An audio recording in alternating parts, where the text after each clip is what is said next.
More mental health services could soon be available to jail inmates in Crosse County. News 8's Sarah Tamer joins us now in our newsroom with a look at why county officials think it's time to make a change. Sarah? Mike and Martha, the county board is looking to hire a full-time clinical therapist to replace the jail's current part-time therapist who will be retiring. County officials I spoke to say La Crosse is far more proactive than other counties when it comes to offering health services for inmates, and they say they're hoping by hiring a full-time therapist they can continue to offer more treatment options for those in jail.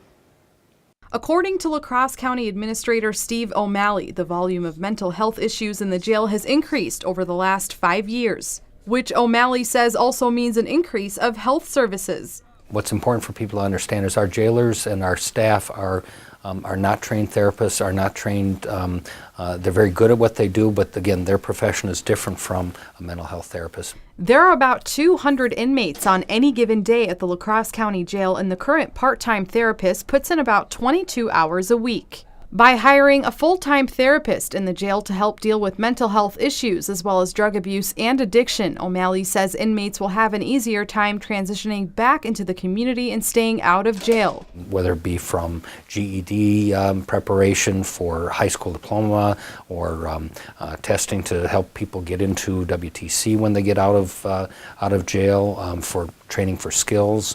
Clinical psychologist Thomas Ledoux says there is often a negative stigma tied in with having a mental illness, and being an inmate with a mental illness makes it even tougher. I think the paradigm shift should start to happen where we're looking at people who are in the forensic settings are often the most underserved for their mental health needs. Ledoux says prisons are slowly becoming the new mental health treatment centers rather than outpatient facilities, and he says this is why it's necessary to have a clinical therapist on site at all times. So understanding what their diagnoses are, ways that they can build coping skills to work through that, barriers to adherence to outpatient treatment, and maybe making connections between how their symptoms surface in the community and how that relates to their incarceration.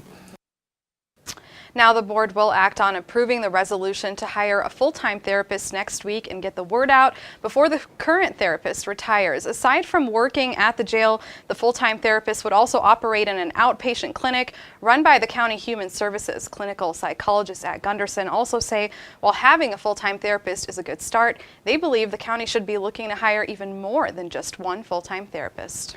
Okay, thanks a lot, Sarah. County officials say many volunteers through jail ministry also help work with inmates.